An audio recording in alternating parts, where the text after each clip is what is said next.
നമസ്കാരം.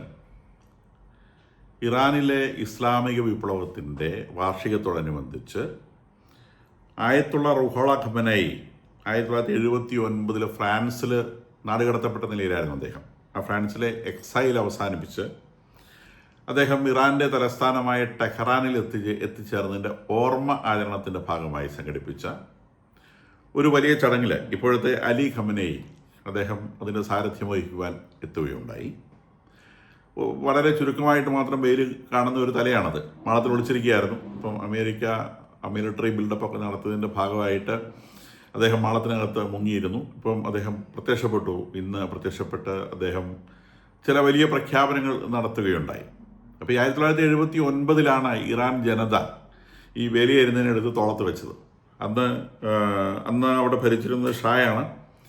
ഒരു വെസ്റ്റേൺ രീതിയിലുള്ള ഒരു ഭരണ സംവിധാനമാണ് അന്ന് അവിടെ ഉണ്ടായിരുന്നത്. ഷായുടെ പേര് മുഹമ്മദ് റസാ ഷാ പെലാവി എന്നാണ്. അദ്ദേഹത്തിൻ്റെ മകൻ റസാ പെലാവി ഇപ്പം അമേരിക്കയിലുള്ള കാര്യമൊക്കെ നമുക്കറിയാം. അപ്പോൾ ഈ മുഹമ്മദ് റസാ ഷാ പലാവി അദ്ദേഹത്തെ തുരത്തിയിട്ട് ഈ ആയത്തുള്ള റഹാല ഖമേനിയുടെ നേതൃത്വത്തിലുള്ള ഭരണ സംവിധാനം നിലവിൽ വരുന്നതിൻ്റെ ഭാഗമായി ഈ റുഹോള ഖമേനി ഇവിടെ എത്തിച്ചേർന്നതിൻ്റെ ഓർമ്മയാചരണമാണ് ഈ നടന്നത്. അപ്പോൾ ഇതിൽ ഈ ഖമേനി സ്റ്റേജിൽ പ്രത്യക്ഷപ്പെട്ട് അദ്ദേഹം പറഞ്ഞത് US ഇറാനെ ആക്രമിക്കുകയാണെങ്കിൽ അതൊരു റീജിയണൽ കോൺഫ്ലിക്റ്റ് ആയിത്തീരും. അതൊരു US എവിടെയോ കിടക്കുന്ന ഒരു രാജ്യമാണ്, പക്ഷേ അത് റീജിയണൽ കോൺഫ്ലിക്റ്റ് ആവും എന്നുകൊണ്ട് അദ്ദേഹം ഉദ്ദേശിക്കുന്നത് അമേരിക്കയുടെ അലൈസിനെ, പ്രത്യേകമായിട്ടും ഇസ്രായേലാണ് അമേരിക്കയുടെ ഒന്നാമത്തെ അലൈ അവിടെ ഉള്ളത്. ഇസ്രായേൽ അടക്കമുള്ള അമേരിക്കൻ അലൈസിനെ ആക്രമിക്കും. അത് അറബ് രാജ്യങ്ങളടക്കമുള്ള രാജ്യങ്ങളെ ആക്രമിക്കും എന്ന് തന്നെയാണ് അദ്ദേഹം പറഞ്ഞത്. അദ്ദേഹം പറഞ്ഞത് ഈ കഴിഞ്ഞ തവണ നടന്ന വിപ്ലവം അതൊരു കൂ ആയിരുന്നു എന്നാണ് അദ്ദേഹം പറയുന്നത്. ഭരണകൂടത്തെ മറിച്ചിടാൻ വേണ്ടിയുള്ള ഒരു കൂ ആയിരുന്നു. അവർ നിരവധി മോസ്കുകൾ തകർക്കുകയും ഖുറാൻ കത്തിക്കുകയും ഒക്കെ ചെയ്തു. ഒരുപാട് സെക്യൂരിറ്റി ഓഫീഷ്യൽസിനെ കൊന്നു എന്നൊക്കെയാണ് അദ്ദേഹത്തിൻ്റെ അവകാശവാദം. അദ്ദേഹത്തിൻ്റെ കണക്കനുസരിച്ച് 3000-ലധികം ആളുകൾ സെക്യൂരിറ്റി ഓഫീഷ്യൽസ് കൊല്ലപ്പെട്ടിട്ടുണ്ട് എന്നാണ് അദ്ദേഹം പറയുന്നത്. മൊത്തമായി വധിക്കപ്പെട്ട ആളുകളെ സംബന്ധിച്ച് പറയുന്നത് 5000 എന്നൊക്കെയാണ് ഒഫീഷ്യൽ മീഡിയ പുറത്തുവിടുന്ന കണക്ക്. പക്ഷേ 20,000 എന്നും 25,000 എന്നും ഒക്കെയുള്ള അൺഒഫീഷ്യലായിട്ട് കണക്കുകൾ പല കേന്ദ്രങ്ങളിൽ നിന്നും പുറത്തു വരുന്നുണ്ട്. അപ്പോൾ നമുക്കറിയാവുന്നതുപോലെ ആ ഒരു വിപ്ലവത്തെ ചോരയിൽ മുക്കി കൊല്ലുകയാണ് ഉണ്ടായത്. അതിൻ്റെ ഭാഗമായിട്ടാണ് ഇപ്പോൾ അമേരിക്കൻ സേന ഇറാനെ വളഞ്ഞു വെച്ചിട്ടുള്ളത്. അപ്പോൾ ഇതിൻ്റെ ഒരു മറുപടി എന്ന നിലയ്ക്ക് ട്രംപ് പറഞ്ഞിട്ടുണ്ട്, അവിടേക്ക് വീണ്ടും കൂടുതൽ നേവൽ ഫോഴ്സിനെ അയക്കുന്നുണ്ട്.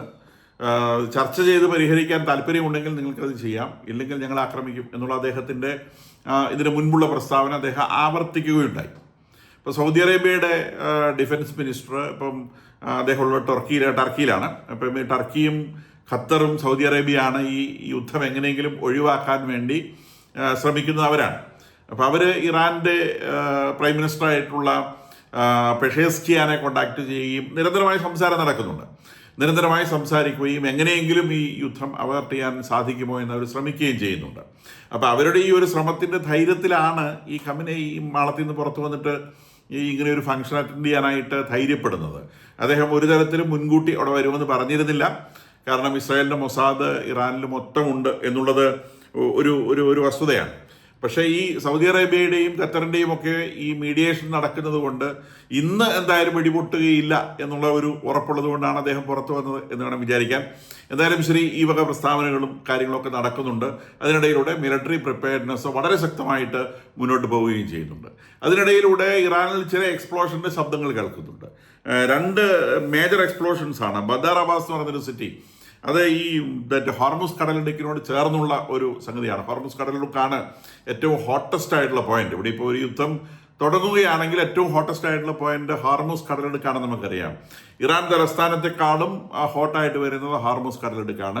2-3 കാരണങ്ങൾ കൊണ്ടാണ്. ഹോർമുസ് കടലിടുക്കിൻ്റെ ഓപ്പോസിറ്റിൽ കിടക്കുന്നത് യുണൈറ്റഡ് അറബ് എമിറേറ്റ്സ് ആണ്, മറുഭാഗത്ത് ഇറാനാണ്. ആകെ ഒരു 50 കിലോമീറ്റർ വീതി മാത്രമേ ഈ കടലിടുക്കിനുള്ളൂ. അപ്പോൾ ഈ കടലിടുക്ക് ബ്ലോക്ക് ചെയ്യാനാണ് ഇറാൻ നിശ്ചയമായിട്ടും ആദ്യം ശ്രമിക്കുക. ഒരു യുദ്ധം തുടങ്ങിയാൽ ഈ കടലിടുക്ക് അങ്ങോട്ട് ബ്ലോക്ക് ചെയ്യും. ഈ കടലിടുക്ക് ബ്ലോക്ക് ചെയ്ത് കഴിഞ്ഞാൽ അറേബ്യൻ രാജ്യങ്ങളിൽ നിന്നുള്ള ഓയിൽ നീക്കം, പുറത്തേക്കുള്ള ഓയിൽ നീക്കം പൂർണ്ണമായിട്ട് നിൽക്കും. അത് അറേബ്യൻ രാജ്യങ്ങളുടെ ഇക്കോണമിയെ വലിയ തോതിലും ബാധിക്കും. മാത്രമല്ല കടലിൽ മൈൻ ചെയ്യുകയൊക്കെ ചെയ്തു കഴിഞ്ഞാൽ കുറേ നാളത്തേക്ക് ആ കടൽ ഉപയോഗിക്കാൻ പറ്റാത്തൊരവസ്ഥയിലായി പോകും. അപ്പം അങ്ങനെയുള്ള ഒരു ശ്രമമാണ് ഇറാൻ്റെ ഭാഗത്തുണ്ടാവുക എന്നുള്ളതാണ് വിചാരിക്കുന്നത്. ആ ഹോർമസ് കടലിടുക്കിൽ ഇപ്പോൾ ഇറാൻ ഒരു നേവൽ എക്സസൈസും മിസൈൽ ട്രെയിനിങ്ങും നടത്തുന്നുണ്ട്. അപ്പോൾ അത് അമേരിക്ക അവരെ വാൺ ചെയ്തിട്ടുണ്ട്. അവിടെ അമേരിക്കൻ ഷിപ്പുകളുടെ സാന്നിധ്യമുണ്ട്.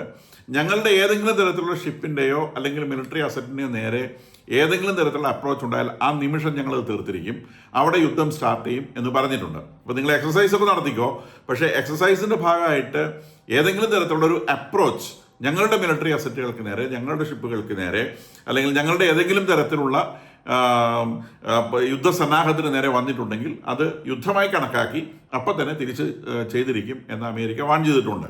അപ്പോൾ അതൊരു ഫ്ലാഷ് പോയിന്റ് ആയിട്ട് അവിടെ നിലനിൽക്കുന്നുണ്ട്. അപ്പോൾ അവരുടെ അവിടുത്തെ മിലിറ്ററി എക്സസൈസ് ഇറാഖിൻ്റെ ബോർഡറിൽ ദിവസങ്ങളായിട്ട് ഏകദേശം ഒരാഴ്ചയോളമായിട്ട് അമേരിക്ക അവരുടെ ഏരിയൽ എക്സസൈസുകൾ നടത്തുന്നുണ്ട്. വിമാനങ്ങൾ പറത്തുകയും താഴ്ത്തുകയും അതുപോലെ ആകാശത്തിൽ നിന്ന് ഫ്യൂവൽ ചെയ്യുകയും ഇതിൻ്റെ ഒക്കെ ട്രെയിനിങ് പ്രോഗ്രാം ഈ ഇറാൻ്റെ അതിർത്തിയിൽ, ഇറാനും ഇറാഖും തമ്മിലുള്ള അതിർത്തി പ്രദേശത്താണ് അവിടെ ചെയ്തുകൊണ്ടിരിക്കുന്നത്. അപ്പോൾ ഒരു അമേരിക്കൻ അറ്റാക്ക് ഉണ്ടായാൽ പ്രതീക്ഷിക്കുന്നത് ഇറാഖിൻ്റെ സ്കൈയിൽ നിന്നാണ് ആദ്യമായിട്ട് അമേരിക്ക ടെഹ്റാൻ്റെ ഭാഗത്തേക്ക് നീങ്ങാനെന്നാണ് തോന്നുന്നത്. കൂടാതെ അവരുടെ ഷിപ്പുകളുള്ളത് ഈ പേർഷ്യൻ ഗൾഫിലും ഗൾഫ് ഓഫ് ഒമാനിലുമാണ്. അപ്പോൾ അവരെ എന്തായാലും നിശ്ചയമായിട്ടും ശ്രദ്ധിക്കുന്നത് ഈ ഹോർമുസ് കടലിടുക്കാണ്. അപ്പോൾ ഹോർമുസ് കടലിടുക്കിലാണ് അതിൻ്റെ വക്കിലാണ് ഇപ്പം ആദ്യത്തെ ഒരു എക്സ്പ്ലോഷൻ നടന്നിട്ടുള്ളത്. അത് ഈ ഇറാൻ്റെ നേവൽ ഹെഡ്ക്വാർട്ടേഴ്സ്, IRGCയുടെ നേവൽ ഹെഡ്ക്വാർട്ടേഴ്സ് അവിടെയുണ്ട്. ആ നേവൽ ഹെഡ്ക്വാർട്ടേഴ്സ് ഉള്ള ബിൽഡിങ്ങിലാണ് എക്സ്പ്ലോഷൻ കേട്ടിട്ടുള്ളത് എന്നാണ് ഇന്റർനാഷണൽ മാധ്യമങ്ങൾ പറയുന്നത്. അത് ഇറാൻ മീഡിയ നിഷേധിച്ചിട്ടുണ്ട്. അവരുടെ നേവൽ ബേസുമായിട്ട് ബന്ധമില്ലാത്ത സ്ഥലത്താണ് എക്സ്പ്ലോഷൻ ഉണ്ടായതെന്നാണ് പറയുന്നത്. നിരവധി മരണങ്ങൾ ഉണ്ടായിട്ടുണ്ട്. രണ്ടാമത്തെ എക്സ്പ്ലോഷൻ സംഭവിച്ചിട്ടുള്ളത് അഹ്വാസ് സിറ്റിയാണ്. അഹ്വാസ് സിറ്റി എന്ന് പറയുന്നത് ഇറാഖിൻ്റെ ബോർഡറിനോട് ചേർന്നുള്ള ഒരു പട്ടണമാണ്. ആ പട്ടണത്തിലും ഒരു മേജർ എക്സ്പ്ലോഷൻ നടന്നിട്ടുണ്ട്. അതും നിരവധി ആളുകൾ മരിക്കുകയും പരിക്കേൽക്കുകയും ചെയ്തിട്ടുണ്ട്. കൂടാതെ ഇറാന്റെ വിവിധ ഭാഗങ്ങളിൽ നിന്ന് 6ഓളം എക്സ്പ്ലോഷൻസ് വേറെയും റിപ്പോർട്ട് ചെയ്യപ്പെട്ടിട്ടുണ്ട്. അപ്പം ഇസ്രായേലിനോട് ആരും ചോദിച്ചില്ലെങ്കിൽ പോലും അവർ ഡിനൈ ചെയ്തിട്ടുണ്ട്, ഞങ്ങളല്ല ഇത് ചെയ്തതെന്ന്. അപ്പം അത് ഞാൻ കോഴിയെ കട്ടില്ല എന്ന് പറയുന്നവർ അഡ്വാൻസ് ആയിട്ട് പറയുന്നതാണോ എന്നറിയില്ല. എന്തായാലും ഇറാന്റെ അവിടെയും ഇവിടെയും ഒക്കെ പൊട്ടലുകളുടെ ശബ്ദം കേൾക്കുന്നുണ്ട്. അതുകൂടാതെ ഇയാൻ സമീർ, നമ്മളുടെ ഇസ്രായേലിൻ്റെ മിലിറ്ററി ചീഫ്, ഒരാഴ്ചയോളമായി US-ലാണ്. അപ്പോഴവർ മിലിറ്ററി പ്ലാനിങ്സ് ഒക്കെ നടത്തുകയായിരുന്നു. അദ്ദേഹത്തിൻ്റെ US-ലുള്ള സന്ദർശനം അവസാനിപ്പിച്ച് തിരിച്ചു പോരുന്നതിനിടയിൽ അദ്ദേഹം ഒരു പത്രസമ്മേളനം നടത്തിയിട്ടുണ്ട്. അതിൽ അദ്ദേഹം പറയുന്നത് അമേരിക്ക ഏത് നിമിഷവും ഇറാഖിനെ ആക്രമിച്ചേക്കാമെങ്കിലും ഒരു 2 ആഴ്ച മുതൽ 2 മാസം വരെയുള്ള ഒരു ടൈം പീരീഡിനിടയിലാണ് സംഭവിക്കാൻ സാധ്യത. അതായത് 2 ആഴ്ചയ്ക്കുള്ളിൽ ഒരു ആക്രമണത്തിനുള്ള സാധ്യത ഇല്ല എന്നാണ് അദ്ദേഹം പറഞ്ഞത്. ഇത്തരം കാര്യങ്ങൾക്കൊന്നും യാതൊരു വിലയുമില്ല. ചിലപ്പം ഇറാനെ തെറ്റിദ്ധരിപ്പിക്കാൻ വേണ്ടിയുള്ള ഒരു വാക്കായിരിക്കാം അത്. അടുത്ത മൊമെന്റിൽ തന്നെ ചിലപ്പം ആക്രമിക്കപ്പെട്ടേക്കാം. എന്തായാലും അദ്ദേഹം പറഞ്ഞത് മിലിറ്ററി പ്രിപ്പയർഡ്നെസ് ഒക്കെ റെഡിയാണ്. പക്ഷേ ഒരു 2 ആഴ്ചയുടെ ഉള്ളിൽ അദ്ദേഹം ആ ആക്രമണം പ്രതീക്ഷിക്കുന്നില്ല. 2 ആഴ്ചയ്ക്ക് ശേഷമാണ് ആക്രമണം തുടങ്ങാനുള്ള സാധ്യത എന്നാണ് അദ്ദേഹം പറയുന്നത്.